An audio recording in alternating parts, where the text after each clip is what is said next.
নাহমাদুহু ওয়া নুসাল্লি আলা রাসূলিহিল কারীম, আম্মা বাদ। রমাদান কিয়ামুল লাইলের মাস।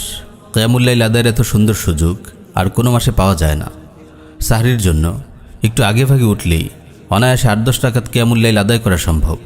কেউ যদি রমাদান মাস জুড়ে মনোযোগের সঙ্গে কিয়ামুল লাইল আদায় করে, তবে ইনশাআল্লাহ এটি তার অভ্যাসে পরিণত হবে।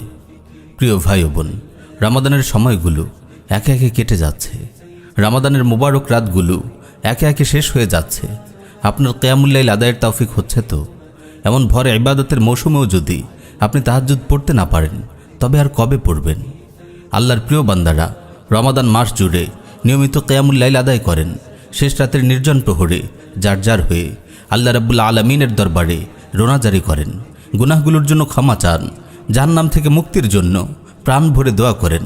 আল্লাহ রাব্বুল আলামিন ইরশাদ করেন, তাতাজাফা জুনুবুহুম আনিল মাদাজিয়া, তাদের পার্শ্ব বিছানা থেকে আলাদা হয়ে যায়। ইমাম ইবনে কাসির রাহিমাহুল্লাহ এই আয়াতের ব্যাখ্যায় বলেন, তারা আরামের বিছানা ছেড়ে রাতের সালাত আদায় করে। ইমাম আব্দুল হক ইশবিলি রাহিমাহুল্লাহ বলেন, তাদের পার্শ্ব বিছানা থেকে পৃথক হয়ে যায়, ফলে তারা অস্থির হয়ে পড়ে, কারণ তারা আল্লাহর ধমকের ভয়ে থাকে এবং তার প্রতিশ্রুত পুরস্কারের আশায় থাকে। এই কারণেই জান্নাতীদের গুণাবলীতে বর্ণিত হয়েছে, কানু কালিলাম মিনাল লাইলি মা ইয়াহজাউন, তারা রাতে কম সময় ঘুমাতো। ওয়াবিল আসহারি হুম ইস্তাগফিরুন, শেষ রাতে তারা ক্ষমা প্রার্থনা করত। হাসান বসরি রাহিমাহুল্লাহ বলেন, তারা রাতে অক্লান্ত পরিশ্রম করে এবং সাহরির সময় পর্যন্ত সালাতকে দীর্ঘায়িত করে, এরপর দোয়ায় বসে যায় এবং অনুনয় বিনয় ও ক্ষমা প্রার্থনা করতে থাকে। প্রিয় ভাই ও বোন, রাসূল সাল্লাল্লাহু আলাইহি ওয়াসাল্লাম সুস্থতা কিংবা ব্যস্ততা কিছুরই পরোয়া করতেন না। যে কোনো মূল্যেই তিনি কিয়ামুল লাইল আদায় করতেন।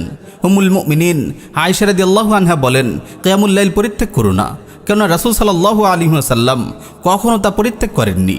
তিনি যখন অসুস্থ হয়ে যেতেন বা দুর্বলতা অনুভব করতেন, তখন বসে বসে সালাত আদায় করতেন। রাসূল সাল্লাল্লাহু আলাইহি ওয়াসাল্লাম যাদেরকে ভালোবাসতেন তাদেরকে তাহাজ্জুদের জন্য জাগিয়ে দিতেন। একবার তিনি শেষ রাতে আলী ও ফাতিমা রাদিয়াল্লাহু আনহুমার কাছে যান। তিনি তাদের বলেন, তোমরা কি কিয়ামুল লাইল আদায় করবে না? তখন আলী রাদিয়াল্লাহু তাআলা আনহু বলেন, আমাদের অন্তরগুলো তো আল্লাহর হাতে, তিনি যখন আমাদের জাগাতে ইচ্ছা করবেন জাগিয়ে দিবেন। আলী রাদিয়াল্লাহু তাআলা আনহু এর এমন কথা শুনে তিনি কোনো জবাব দিলেন না। ফিরে যেতে যেতে আপন উরুতে আঘাত করতে করতে কেবল এই আয়াত তিলাওয়াত করলেন, ওয়া কানাল ইনসানু আকসারা শাইইন জাদালা, মানুষ অধিকাংশ ব্যাপারেই বিতর্ক প্রিয়। ইমাম তাবারি রাহিমাহুল্লাহ এই হাদিসের ব্যাখ্যায় বলেন, যদি রাসূল সাল্লাল্লাহু আলাইহি ওয়াসাল্লাম কিয়ামুল লাইলকে অধিক ফজিলতময় মনে না করতেন, তাহলে আপন কন্যা ও চাচাতো ভাইকে এমন সময় বিরক্ত করতেন না, যেই সময়টিকে আল্লাহ তাআলা সৃষ্টির জন্য প্রশান্তিদায়ক বানিয়েছেন। প্রিয় ভাই ও বোন, রমাদানের এই সময়গুলোতে অসীম ফজিলতপূর্ণ ইবাদত কিয়ামুল লাইল আদায় থেকে যেন আপনি মাহরুম না হন। দোয়া করি রমাদানের শেষ রাতের মোবারক প্রহরগুলো আপনার জন্য নিয়ে আসুক রহমত, মাগফিরাত ও নাজাতের আসমানি সওগাত। আল্লাহ তাআলা আমাদের সবাইকে আমল করার তৌফিক দিন। আমিন ইয়া রাব্বাল আলামিন।